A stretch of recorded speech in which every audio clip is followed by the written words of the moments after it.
तो चलिए कोरोना की स्थिति प्रदेश में क्या है इस पर और अधिक जानकारी के साथ हमारे सहयोगी राकेश शर्मा जयपुर से और कपिल शिमाली उदयपुर से इस वक्त हमारे साथ जुड़ रहे हैं और भी जिलों से हमारे सहयोगी हमारे साथ जुड़ेंगे, उनके पास चलेंगे और स्थिति को समझेंगे। सबसे पहले राकेश आपके पास आना चाहेंगे, जयपुर की स्थिति आपसे समझना चाहेंगे कि जयपुर में लगातार मामले सामने आ रहे हैं, क्या अपडेट आज के हैं इस वक्त? बिल्कुल, देखिए अभिषेक, जिस तरीके से कोरोना को लेकर राजस्थान सरकार शुरू से गंभीर रही है, भीलवाड़ा मॉडल यहाँ पर जिस तरीके से राज्य सरकार ने लागू किया था, इसको पूरे देश और दुनिया में इसको जो है सराहा गया। इसी तरीके से राज्य सरकार ने अब इस दिशा में प्रयास तेज कर दिए हैं कि अब रामगंज या जिस तरीके से बयाना में, टोंक में, जोधपुर में एक जो एपी सेंटर्स बने हैं, इस तरह की स्थिति ना बने। और जिस तरह की हमें जानकारी मिली है कि कुछ ऐसे जो एपी सेंटर्स हैं उनके आसपास सरकार ने सुरक्षा व्यवस्था चाक चौबंद कर दी है, चूंकि किसी तरीके से ये जो लोग हैं इनके वजह से संक्रमण दूसरी तरफ ना बढ़े। वहीं राहत की एक बड़ी खबर ये थी कि कल अभी जो हाल ही में जो संक्रमित लोगों की जो ठीक किए गए थे उनमें से करीब 192 लोग ऐसे सामने आए हैं जिनकी सेकंड रिपोर्ट नेगेटिव आने के, जो पहले पॉजिटिव आई थी लेकिन उसके बाद उनको ट्रीटमेंट किया गया डॉक्टर्स के द्वारा, सरकार के द्वारा उनको फैसिलिटेट किया गया और अब उनकी करीब 192 लोगों की जो रिपोर्ट है वो दूसरी बार नेगेटिव आई है। तो ऐसे 192 लोगों को भी जो है रिहा किया गया, उनको डिस्चार्ज कर दिया गया हॉस्पिटल से, यानी वो कोरोना संक्रमण से मुक्त हो चुके हैं। तो निश्चित तौर पर ये इस तरह की राहत की खबरें अब जो आने लगी हैं और जो एक कम्युनिटी एक संक्रमण का अंदेशा जो था लॉकडाउन फर्स्ट और लॉकडाउन सेकंड के दौरान राजस्थान में बहुत कम नजर आया है। कुछ जिले हैं, 4-5 जिले करीब ऐसे हैं जहां पर संक्रमित लोगों की संख्या 100 से ज्यादा है, जबकि अधिकांश जिले ऐसे हैं जहां पर 100 से कम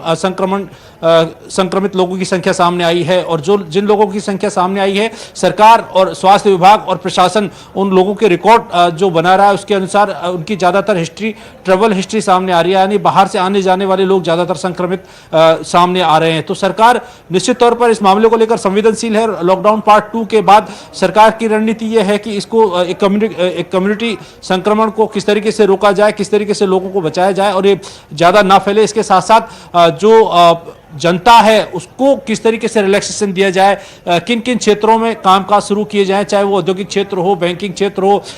जो सरकारी दफ्तर हैं उनमें किस तरह से कामकाज शुरू किया जाए, यानी आम आदमी की जिंदगी को जो संक्रमित इलाके उनको छोड़ करके दूसरे जो क्षेत्र है वहां पर जो बिल्कुल लोगों को इस सावधानी देखा जाए कि भले ही मामले आए हैं लेकिन लॉकडाउन पार्ट 2 जो रहा है उसका एक बड़ा असर भी देखने को मिला है। और कल प्रधानमंत्री मोदी ने भी जब सीएम के साथ चर्चा की थी तो इसका जिक्र भी किया था। लेकिन इस बीच सतवीर भी हमारे साथ जुड़ गए हैं बीकानेर से। सतवीर, आपके पास आना चाहेंगे। सबसे पहले बीकानेर की अगर बात की जाए तो आज की स्थिति यह कहती है कि बीकानेर में एक भी पॉजिटिव मरीज नहीं है, और क्या कुछ अपडेट है और लॉकडाउन की पालना और किस बेहतर तरीके से वहां करवाई जा रही है कि बीकानेर जो है वो कोरोना फ्री हो पाया है?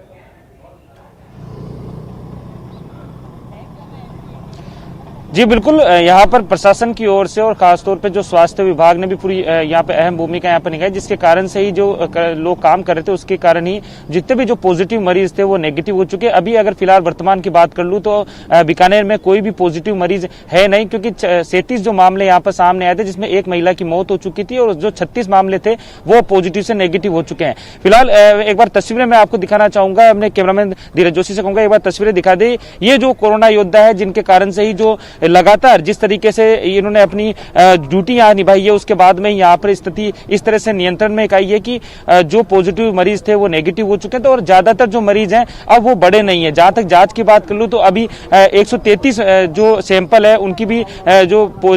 नेगेटिव बात आई है जांच सैंपल के अंदर, और अब अभी जो कुछ ही देर बाद में जो पॉजिटिव से नेगेटिव हुए हैं उनको यहाँ पर जिला कलेक्टर के द्वारा जो घर वापसी दी जाएगी। तो ऐसे में माना जा सकता है कि बीकानेर पूरी तरीके से यहाँ पर जिस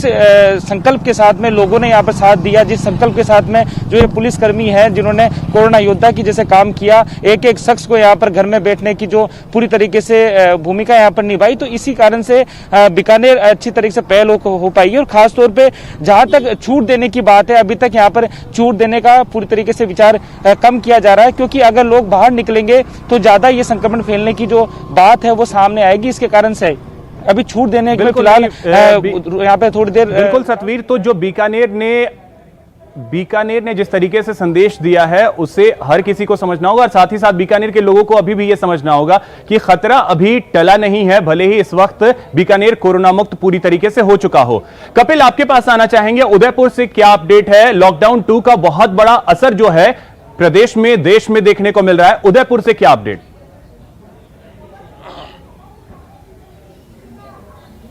जी देखिए, उदयपुर भी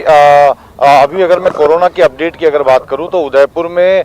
न्यू भोपालपुरा इलाके में कर्फ्यू इम्पोज किया गया है, क्योंकि कल शाम कोरोना वार्ड में कार्यरत एक महिला नर्स जो कि 55 वर्षीय नर्स थी, वो उसकी रिपोर्ट संक्रमित आई थी। ऐसे में उसके बाद में वो जो इस इलाके में रहती थी, हम इस समय कर्फ्यूग्रस्त इलाके में मौजूद है। यहाँ की आप तस्वीरें भी देखिए, यहाँ पर पूरी तरह से सन्नाटा पसरा हुआ है, करीबन पूरे इलाके में कर्फ्यू लगाया गया। और पन्ना विहार इलाके की रहने वाली ये नर्स थी जो कि 19 अप्रैल से क्वारंटाइन चल रही थी, क्योंकि चिकित्सा विभाग द्वारा जो चिकित्साकर्मी कोरोना वार्ड में ड्यूटी देते हैं उन्हें ड्यूटी के बाद में क्वारंटाइन रखा जाता है। तो ये जो महिला है ये 19 अप्रैल से अपने घर में क्वारंटाइन थी, लेकिन आज रूटीन चेकअप के बीच में कल शाम इनकी रिपोर्ट जो है वो पॉजिटिव आई है। पॉजिटिव आने के बाद में चिकित्सा महकमे में हड़कंप मच गया और उसके बाद में इसके जो क्लोज कॉन्टेक्ट में थे, इसके घर में 6 किराएदार थे, एक पति और एक दोहिता, कुल 8 लोग थे जिन्हें हॉस्पिटल में भर्ती किया गया। और उसके साथ ही पन्ना विहार, श्रीजी कुंज, खारा कुआं और डीपी सिंह की गली, 4 ऐसे इलाके हैं जो सुखेर थाना इलाके में आते हैं और इन चारों इलाकों में कर्फ्यू इम्पोज कर दिया गया। और ये कोशिश की जा रही है कि कर्फ्यू की सख्ती के साथ में पालना कराई जाए और इस एरिया में जो आवश्यक कार्यों के लिए दुकानें अब तक खुली रहती थी उन्हें भी बंद करा दिया गया है। सभी जो पासेस जारी किए गए थे, सभी पासेस को रद्द कर दिया गया है। केवल और केवल चिकित्साकर्मी और पुलिस कर्मियों की एंट्री अब इस इलाके में दी जा रही है। तो कोरोना को लेकर पूरी तरह से सतर्कता बरती जा रही है और ये कोशिश की जा रही है कि इसे स्प्रेड होने से रोका जा सके। दूसरी ओर अगर हम बात करें प्रशासनिक तैयारियों की, तो जो जिस तरह से प्रवासी श्रमिकों के आने का सिलसिला शुरू हो चुका है, देर शाम रतनपुर बॉर्डर पर काफी सारे श्रमिक दूसरे राज्यों से पहुंचे थे, उनकी मेडिकल स्क्रीनिंग की गई और वहां पर उदयपुर, डूंगरपुर और बांसवाड़ा डिपो की करीब 110 बसें खड़ी थी, जिसमें बैठकर अलग अलग जिलों के लिए उन प्रवासी श्रमिकों को रवाना कर दिया गया है। तो इसके भी प्रयास किए जा रहे हैं। साथ ही उदयपुर जिला कलेक्टर ने एक और मसले पर सख्ती बरतना शुरू किया है। जो प्रवासी श्रमिक अब दूसरे राज्यों से राजस्थान आएंगे, अपने घरों में आएंगे, तो पूरे परिवार को क्वारंटाइन रखा जाएगा और ये कोशिश की जाएगी कि आसपास के इलाके के लोगों को भी इसके बारे में जानकारी दी जाए, ताकि यदि क्वारंटाइन प्रोटोकॉल को कोई तोड़ता है तो उसके खिलाफ शिकायत की जा सके, मामला दर्ज किया जा सके। तो ये बेहद अहम है। जो प्रवासी मजदूर आ रहे हैं उन्हें होम क्वारंटीन किया जाए। फिलहाल बहुत बहुत शुक्रिया कपिल, सतवीर और राकेश, आप तीनों का इन तमाम जानकारियों के लिए, इन तमाम अपडेट्स के लिए। तो हमारे सहयोगी जो अलग अलग जिलों की स्थिति बता रहे थे, जयपुर में क्या स्थिति है, वहां पे मामले जरूर सामने आ रहे हैं, लेकिन सरकार और प्रशासन पूरी तरीके से मुस्तैद है, बीकानेर कोरोना फ्री है। और उदयपुर से भी अपडेट कपिल बता रहे थे।